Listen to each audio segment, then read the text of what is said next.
राधे राधे भक्तों। कार्तिक मास एक अत्यंत ही शुभ मास है। इस मास में सुबह स्नान करके कार्तिक मास की कथाएं सुनने का बहुत ही महत्व है। तो भक्तों, आज प्रस्तुत है कार्तिक मास में कही जाने वाली कथाएं। गणेश जी की कथा। एक बुढ़िया माई थी। मिट्टी के गणेश की पूजा करती थी। रोज बनाती थी, रोज गल जाते थे। एक सेठ का मकान बन रहा था। बुढ़िया वहां जाकर बोली, मेरे लिए पत्थर के गणेश बना दो। मिस्त्री कहने लगे, इतने देर में हम तेरे पत्थर के गणेश गढ़ेंगे, इतनी देर में अपनी दीवार ना चिन लेंगे। बुढ़िया बोली, राम करे तुम्हारी दीवार ही टेढ़ी हो जाए, और चली गई। अब मिस्त्री अपनी दीवार चिने और दीवार टेढ़ी हो जाए। जितनी बार भी दीवार चिने दीवार टेढ़ी हो जाए, वो ढहा दें। ऐसा करते करते उन्हें शाम हो गई। शाम को सेठ जी आए। सेठ जी कहने लगे, आज कुछ काम कैसे नहीं हुआ। उन्होंने बताया कि एक बुढ़िया आई थी और कह रही थी, मेरे पत्थर के गणेश गढ़ दो। हमने तो गढ़े नहीं, और वो हमें ये कह के चली गई कि तुम्हारी दीवार टेढ़ी हो जाए। सेठ जी ने बुढ़िया को बुलवाया और कहा कि हम तेरे लिए सोने के गणेश जी गढ़ा देंगे, पर तू हमारी दीवार सीधी कर दे। सेठ ने बुढ़िया को सोने के गणेश जी गढ़ा दिए और सेठ की दीवार सीधी हो गई। जैसे सेठ की दीवार सीधी की गणेश महाराज ने, वैसे सबकी करना। कहते सुनते हुंकारा भरते कि सबका भला करना। बोलो गणेश जी महाराज की जय। लक्ष्मी जी की कथा। एक ब्राह्मण था। रोज पीपल में जल चढ़ाता था। पीपल में से उसे एक लड़की की आवाज़ आती थी। वो कहती थी, पिताजी मैं तुम्हारे साथ चलूंगी। ब्राह्मण उस आवाज़ को सुनता तो डर जाता। धीरे धीरे ब्राह्मण सूखता चला जा रहा था। एक दिन ब्राह्मणी ने पूछा, क्या बात है, तुम दिन पर दिन सूखते क्यों जा रहे हो। तब ब्राह्मण ने बताया कि रोज मैं पीपल में जल चढ़ाता हूँ तो मुझे पीपल में से एक लड़की की आवाज़ आती है। कहती है, पिताजी मैं तुम्हारे साथ चलूंगी। ब्राह्मणी ने कहा, तो कोई बात नहीं, कल ले आना। जहाँ हमारे 6 लड़कियाँ हैं वहाँ 7वीं सही। अगले दिन ब्राह्मण ने उस लड़की से कहा, चल, और उस लड़की को अपने साथ अपने घर ले आया। एक दिन आटा मांगने गया। अगले दिन आटा मांगने गया तो थैला भर भर के आटा मिल गया। माँ आटा छानने लगी तो बेटी बोली, माँ मैं छानूंगी। माँ बोली, नहीं बेटी, धौली धौली हो जाएगी। बेटी ने कहा, नहीं मैं तो छानूंगी। अब उसने आटा छाना तो परात भर गई। कहने लगी, माँ खाना भी मैं ही बनाऊंगी। माँ कहने लगी, ना बेटी, तेरे हाथ जल जाएंगे, खाना तो मैं ही बनाऊंगी। बेटी ने कहा, नहीं माँ, खाना तो आज मैं ही बनाऊंगी। जब बेटी ने जिद करी तो माँ ने कहा, चल तू बना ले। खाना बनाने लगी तो रसोई में 36 प्रकार के भोजन बन गए। उसने सबको भर पेट खाना खिला दिया। और दिन तो भूखे रहते थे। उस दिन पेट भर भर के सबने खाना खाया। ब्राह्मणी का भाई आया, बोलने लगा, जीजी मुझे तो भूख लगी है, रोटी खाऊंगा। ब्राह्मणी क्या कहे, सोचने लगी, सबने खाना खा लिया, अब कहाँ से खिलाऊंगी। बेटी बोली, माँ क्या बात है, क्यों परेशान हो। बोलने लगी, ब्राह्मणी ने कहा, तेरा मामा आया है, रोटी खाने को कह रहा है। ये तो क्या हुआ। रसोई में गई, 36 प्रकार के भोजन बनाए और लाकर मामा को जिमा दिया। अब मामा बोला, जीजी ऐसा भोजन तो कभी नहीं खाया जैसा आज खाया है। ब्राह्मणी ने कहा, भाई तेरी पावनी भांजी है, इसी ने बनाया है। मामा तो खा के चला गया। शाम हुई। लड़की बोली, माँ चौका लगा के चौके का दीवा जला दियो, कोठे में सोऊंगी मैं तो। माँ बोली, ना बेटी, कोठे में मत सोइयो, तू डर जाएगी। बेटी बोली, ना मैं तो कोठे में ही सोऊंगी, और कोठे में सो गई। आधी रात को उठी, चारों तरफ आंख मारी तो धन ही धन हो गया और जाने लगी। बाहर बूढ़ा ब्राह्मण सो रहा था। बूढ़ा ब्राह्मण बोला, बेटी कौन है, तू कहाँ जा रही है रात को। बोली, मैं तो लक्ष्मी माता हूँ। इस ब्राह्मण के 6 बेटी थी, इसका दरिद्र दूर करने आई थी। तुझे करवाना हो तो बता, तेरा भी कर दूँ। उसने उसके घर में भी चारों तरफ आंख फिराई, उसके यहाँ भी धन धन हो गया।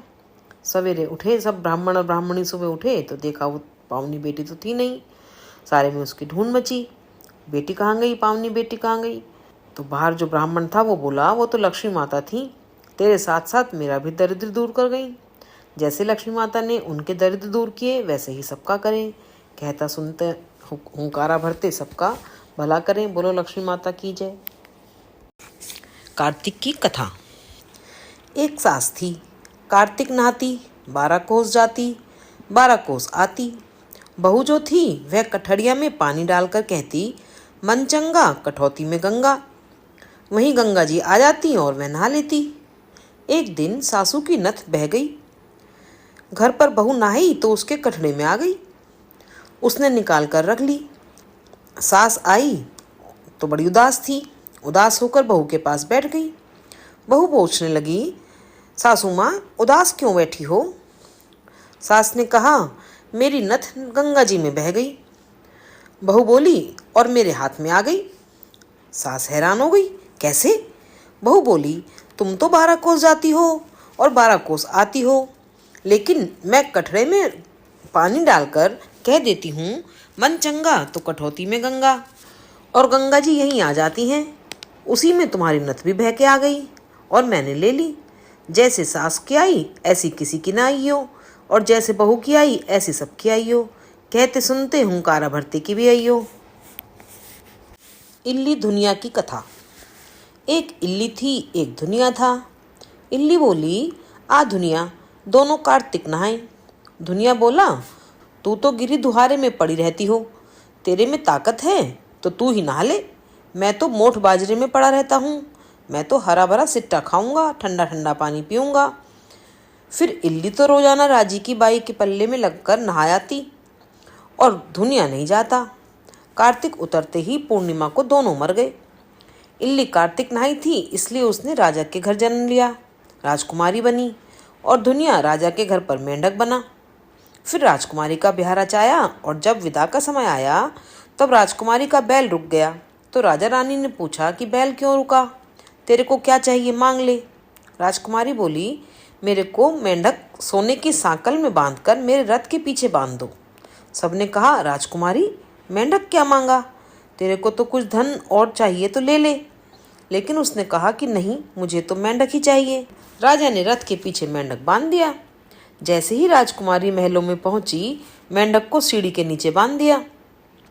जब भी राजकुमारी सीढ़ियों से उतरती चढ़ती तो मेंढक कहता, ए चटको मटको, श्याम सुंदरी थोड़ा पानी पिला। राजकुमारी जवाब देती, मैं कहती थी कि तू कार्तिक नहा। एक दिन मेंढक और राजकुमारी की बातों को राजकुमारी की दरानी जिठानी ने सुन लिया और सोचा, राजा कोई रानी लाया है या जादूगरनी? उन्होंने राजकुमार से कहा कि तू रानी लाया है या जादूगरनी? ये जो आदमियों से तो बात करती नहीं, जानवरों से बात करती है। राजा ने कहा कि जब तक अपनी आंखों से नहीं देखूंगा मानूंगा नहीं। एक दिन राजा छुप कर बैठ गया। राजकुमारी महलों से उतरी तो फिर मेंढक ने वही कहा, श्याम सुंदरी थोड़ा पानी पिला। राजकुमारी ने वही जवाब दिया, मैं कहती थी ना कि तू कार्तिक नहा। अब राजा तलवार लेकर खड़ा हो गया और बोला, तू मेंढक से क्या बात करती है, सच्ची सच्ची बता, नहीं तो तलवार से आज तुझे काट दूंगा। रानी बोली, पिछले जन्म में मैं तो एक इल्ली थी और ये दुनिया था। इसको मैंने कहा था कि चलो दोनों कार्तिक नहाएंगे। यह तो नहाया नहीं और मैं नहा ली, इसलिए हम दोनों पिछले जन्म की बातें करते हैं। राजा ने कहा, कार्तिक में गंगा नहाने का इतना फल होता है तो हम दोनों ही जोड़े से कार्तिक नहाएंगे और खूब दान पुण्य करेंगे, जिसमें हमें आगे इससे ज़्यादा फल मिलेगा। दोनों कार्तिक नहाने लगे। राजा के घर खूब धन संपत्ति हो गई। हे कार्तिक महाराज, जैसा इल्ली को दिया सबको देना, जैसा दुनिया को दिया ऐसा किसी को न देना। नितनेम की कथा। 2 माँ बेटी थीं। वह रोजाना नितनेम की कहानी कहा करती थीं। बेटी बोली, माँ मैं नितनेम की कहानी कहूँगी। माँ ने कहा, बेटी तेरी कहानी ससुराल में कौन सुनेगा? उसने जिद की और नितनेम की कहानी कहने लगी। उसकी शादी हुई, ससुराल गई तो सबसे कहती कि मेरी कहानी सुन लो, मेरी नितनेम की कहानी सुन लो। सभी कुछ ना कुछ बहाना बनाकर टाल देते। कोई कहानी नहीं सुनता तो वह भूखी रहती। एक दिन पड़ोसन बोली, मैं तेरी कहानी सुनूंगी। वह आती, कहानी सुनती तो बहू खाना खा लेती। एक दिन ननद ने अपनी माँ से कहा कि माँ, भाभी पड़ोसन के कहने पर तो खाना खा लेती हैं और हम कहते हैं तो नहीं खाती। माँ ने कहा, उससे मना कर देना। उसने कहा, अच्छा। लड़की ने पड़ोसन से मना किया तो पड़ोसन ने अपने पति से कहा कि उसकी बेटी मना करती है। पति ने कहा, उसकी माँ मना करे तो मत जाना। अगले दिन सास ने मना कर दी तो पड़ोसन नहीं आई। बहू की कहानी कोई नहीं सुनता तो वह भूखी रहती। ससुर ने पूछा कि बहू कैसी है? सास ने कहा अच्छी है, काम काज तो कर लेती है पर खाती कुछ नहीं। ससुर ने कहा बड़े घर की बेटी है, काम करने से थक जाती होगी, इससे काम मत कराया करो। लेकिन वह फिर भी नहीं खाती थी। धर्मराज का आसन डोल उठा कि इस नगरी में ऐसा कौन है जो भोजन नहीं करता, उसे बुलाओ। स्वर्ग से विमान आया तो सास बोली मैं चलूं। बहू ने कहा तुम्हें तो बहुत काम था, मेरी कहानी सुनने का समय नहीं था। जेठानी ने कहा तो कहने लगी कि तुम्हें तो मालिक का खाना बनाना है। ननद ने कहा तो कहने लगी तुम्हें तो गुड्डे गुड़िया खेलने से ही फुर्सत नहीं थी। पड़ोसन बोली कि मैं चलूं, तो बोली हाँ चलो, तुमने ही मेरी नितनेम की कहानी सुनी है। वह अपने मालिक के पास गई। मालिक बोला कि तू तो बड़ी भाग्यवान है जो जीते जी जा रही है, मरकर तो सभी जाते हैं। वह भी गई। इसी तरह पास पड़ोस का सुख दुख सुनते सुनाते मिलजुल कर रहना चाहिए। पीपल पथवारी की कथा। एक बुढ़िया थी। उसने अपनी बहू से कहा कि तू दूध दही बेच के आ। वह बेचने गई तो रास्ते में औरतें पीपल पथवारी सींच रही थीं। उनको पीपल पथवारी सींचता देखकर बहू ने पूछा कि तुम ये क्या कर रही हो? औरतें बोलीं कि हम पीपल पथवारी सींच रही हैं, इससे अन्न धन होता है, 12 वर्ष का बिछड़ा हुआ पति मिल जाता है। बहू बोली ऐसी बात है तो तुम पानी से सींचती हो, मैं तो दूध से सींचूंगी। गुजरी बहू रोजाना दूध दही बेचने नहीं जाती, वह रोज दूध तो पीपल में और दही पथवारी में सींच देती। सास दूध दही का दाम मांगती तो कह देती महीना पूरा हो जाने पर दूंगी। कार्तिक का महीना पूरा हो गया। पूर्णमासी का दिन बहू पीपल पथवारी के पास जाकर बैठ गई। पथवारी ने पूछा कि तू मेरे पास क्यों बैठ गई? बहू बोली कि सास दूध दही का दाम मांगेंगी। पीपल पथवारी बोली कि मेरे पास क्या दाम रखा है, ये भरा डींडा पान पतूरा है, इसको ले जा। बहू ने वही ले जाकर कोठरी में रख दिया और डर के मारे चादर ओढ़कर सो गई। सास बोली बहू पैसे ला, जो दूध दही तू रोज देकर आई है उसके पैसे ला। बहू बोली कोठरी में रख दिए हैं। सास ने देखा तो सच्चे में ही धन भरा हुआ था। सास हैरान हो गई। उसने जाकर बहू से पूछा कि ये धन कहाँ से आया। बहू ने सास को सारी बात बता दी। सास बोली अब के कार्तिक में मैं भी पथवारी सींचूंगी। कार्तिक आया। सास दूध दही तो बेच आती, हांडी धोकर पीपल पथवारी में चढ़ा देती। आकर बहू से कहती मेरे से दाम मांग। वह कहती सासू जी कोई बहू भी दाम मांगती है, पर सासू कहती कि तू मांग। बहू बोली सासू जी पैसे लाओ। तो वह पीपल पथवारी के पास जाकर बैठ गई। सास पीपल पथवारी ने सास को पान पतूरा भरा डींडा दे दिया। उसने ले जाकर कोठरी में रख दिया। बहू ने सुबह खोलकर देखा तो उसमें तो कीड़े मकोड़े बिलबिला रहे थे। बहू ने कहा सासू जी यह क्या? सास ने आकर देखा तो बोली पीपल पथवारी तो बड़ी दोगली है, इसको तो धन दिया और मुझको कीड़ा मकोड़ा दे दिया। तब सब कोई बोलने लगे कि बहू तो सत की भूखी सींचे थी और तुम धन की भूखी सींचती थी। हे पथवारी माता, जैसा बहू को दिया वैसा सबको दियो, जैसा सास को दिया वैसा किसी को मत दियो। तुलसा जी की कथा। कार्तिक के महीने में सब कोई तुलसी माता को सींचने जाती। सब कोई तो सींच के आती जाती, पर एक बुढ़िया माई आती और तुलसी माता से रोजाना कहती तुलसा माता सत की दाता, मैं बिड़ला सींचूं तेरा, तू कर निस्तारा मेरा। तुलसा माता अड़ुआ दे लडुआ दे, पीताम्बर की धोती दे, मीठा मीठा घास दे, बैकुंठ का वास दे। चटके की चाल दे, पटके की मौत दे, चंदन की काठ दे, झालर का झींकार दे, साईं का राज दे, दाल भात का जीवन दे, 11 का दिन दे, कृष्ण का कांधा दे। इतनी बात सुनकर तुलसा माता सूखने लगी। एक बार भगवान कृष्ण ने पूछा कि तुम्हारे पास तो इतनी औरतें आती हैं, तुम्हें जिमाती हैं, गाती हैं, तो भी तुम सूख क्यों रही हो? तुलसा माता ने कहा एक बुढ़िया माई आती है जो रोजाना इतनी बात कहकर जाती है। मैं और तो सब कुछ कर दूंगी, पर आप कृष्ण जी का कांधा कहाँ से दूंगी? थोड़े दिन बाद बुढ़िया माई मर गई। सब कोई उसको उठाने लगे, पर वह इतनी भारी हो गई कि उठे ही नहीं। कुछ लोगों ने कहा पाप खाट की माला फेरती होगी जिससे इतनी भारी हो गई। भगवान बूढ़े ब्राह्मण का रूप धर के आए और पूछने लगे इतनी भीड़ क्यों हो रही है? सब बोले एक बुढ़िया मर गई है, पापिन थी इसलिए किसी से उठती नहीं। भगवान बोले, इसके कान में मुझे एक बात कहने दो तो यह उठ जाएगी। सबने कहा, तू भी मन की निकाल ले। भगवान ने जाकर उसके कान में कहा, बुढ़िया माई तू, मैं बिरला सींचू तेरा, मैं करूँ निस्तारा तेरा। बुढ़िया माता अड़ुआ ले लड़ुआ ले, पीताम्बर की धोती ले, मीठा मीठा घास ले, बैकुंठ का वास ले, चटके की चाल ले, पटके की मौत ले, चंदन की काठ ले, झालर की झीणकार ले, साईं का राज ले, दाल भात का जीवन ले, कृष्ण का कांधा ले। इतना सुनते ही बुढ़िया माई हल्की हो गई। भगवान कंधे पर ले गए, उसकी मुक्ति हो गई। तुलसा माता, जैसी उसकी मुक्ति करी ऐसी हमारी भी करियो, जैसे उसको कांधा दिया वैसे सबको दियो। गंगा जमुना की कथा।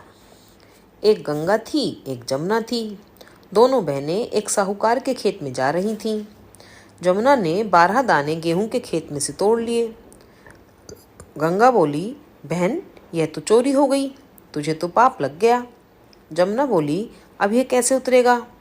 गंगा बोली, 12 बरस साहूकार के नौकरी करने से उतरेगा। जमुना साहूकार के यहाँ गई, बोली, मुझे नौकर रख लो, 4 काम छोड़कर मैं तुम्हारे सारे काम कर दूंगी। एक तो झूठे बर्तन नहीं धोऊंगी, एक झाड़ू नहीं लगाऊंगी, सेज नहीं बिछाऊंगी और दिया नहीं चासूं। साहूकार ने उसे नौकर रख लिया। 12 बरस बाद कुंभ का मेला आया। साहूकार साहूकारनी मेले में जाने लगे तो जमुना ने उन्हें एक सोने का टका दिया और बोली कि वहाँ मेरी बहन गंगा है, उसको यह टका दे देना। कह देना कि बहन जमुना ने भेजा है, तो वह हाथ पसार कर गोरी गोरी बइयों में हरी हरी चूड़ियाँ पहन लेगी। वह लोग वहाँ जाकर सोने का टका देने लगे तो गंगा ने हरी हरी चूड़ियाँ, गोरी गोरी बइयाँ हाथ पसार कर टका लिया और बोली, मेरी बहन जमुना से कह देना कि अब तेरे 12 बरस पूरे हो गए, अब आ जाएगी। साहूकार साहूकारनी घर आए। जमुना से बोले कि तेरी बहन ने कहा है तेरे 12 बरस पूरे हो गए, तू आ जा। यह सुनते ही जमुना सहस्त्रधारा होकर बहने लगी। साहूकार साहूकारनी को जब यह पता चला कि जमुना माता ही हमारे सारे काम करती थी तो मूंदे माथे पड़ गए और सोचने लगे कि हमारा पाप कैसे उतरेगा। इधर जमुना गंगा के पास गई तो गंगा से पूछा कि तू साहूकार साहूकारनी को धीरज बंधाकर आई है या नहीं? जमुना बोली, मैंने तो कुछ भी नहीं कहा। गंगा बोली कि उनको धीरज बंधाकर आ, नहीं तो उन्हें संतोष कैसे होगा। जमुना दोनों के सपने में गई। बोली, तुम उदास क्यों हो? वे बोले, हमने तुम्हारे से ऊंचा नीचा सब काम कराया, अब हमारा पाप कैसे उतरेगा? जमुना बोली, तुम्हारे को कोई पाप नहीं लगा, मैं तो अपना पाप उतारने आई थी। तुम्हारे खेत में से 12 दाने गेहूं के तोड़ लिए थे, इसलिए मुझे दोष लग गया था। तुम्हारे यहाँ 12 साल काम करने से मेरा दोष खत्म हो गया। तुम उठो, तुम्हारे कोई दोष नहीं लगा, तुम्हारे खूब धन लक्ष्मी हो जाएगी और तुम्हारी मुक्ति हो जाएगी। हे जमुना माता, जैसे मुक्ति साहूकार साहूकारनी को दी वैसे सबको देना, हमें भी और हमारे परिवार को, सारे परिवार को देना। लपसी तपसी की कथा। एक लपसी था, एक तपसी था। तपसी तो भगवान की तपस्या करता। लपसी रोजाना 1.25 सेर हलवा बनाकर भगवान को भोग लगाकर टाली हिलाकर जीम लेता। एक दिन दोनों में झगड़ा हो गया। लपसी बोला, मैं बड़ा हूँ। तपसी बोला, मैं बड़ा हूँ, क्योंकि मैं तो भगवान की तपस्या करता हूँ। नारद जी बोले कि तुम्हारा फैसला मैं करूँगा। दूसरे दिन तपसी नहाकर आने लगा तो नारद जी ने 1.25 करोड़ का मुंदड़ा तपसी के आगे गिरा दिया। उसने आँख खोलकर देखा तो मुंदड़ा पड़ा है। उसने उठाकर पैर के नीचे दबा लिया और तपस्या करने लगा। उधर लपसी 1.25 सेर का हलवा बनाकर भगवान के भोग लगाकर टाली हिलाकर जीम लिया। इतने में नारद जी आए, दोनों को अपने पास बिठाया। दोनों पूछने लगे, कौन बड़ा है? नारद जी ने तपसी से कहा कि अपना पाँव हटा। पाँव हटाते ही मुंदड़ा निकला। तब नारद जी बोले, मुंदड़ा चुराने से तेरी तपस्या भंग हो गई है, इसलिए लपसी बड़ा है। तपसी कहने लगा कि मुझे मेरी तपस्या का फल कैसे मिलेगा? नारद जी बोले, तेरी तपस्या का फल कार्तिक नहाने वाली देंगी। सब कहानी कहकर तेरी कहानी नहीं कहेंगे तो कार्तिक का फल तुझे हो जाएगा। धोती देकर अंगोछा नहीं देंगे, सीधा देकर दक्षिणा नहीं देंगे, ब्राह्मण जिमाकर दक्षिणा नहीं देंगे, दीवा चास के हाथ नहीं जोड़ेंगे तो तेरा पुण्य। कपड़ा दे के बटन न लगाएं, दाहिने हाथ से नाड़ा बांधें तो सबका फल तुम्हें हो जाएगा। इतना कहकर नारद जी चले गए। चिड़ा चिड़ी की कथा। एक बुढ़िया कार्तिक का व्रत करती थी, तो उसको भगवान कृष्ण खिचड़ी का कटोरा रख जाते और बुढ़िया व्रत खोल लेती। पड़ोसनें देखकर जलती कि इसका तो कोई भी नहीं है, फिर इसको खिचड़ी खाने के लिए कैसे मिल जाती है। एक दिन बुढ़िया कार्तिक नहाने गंगा जी गई थी।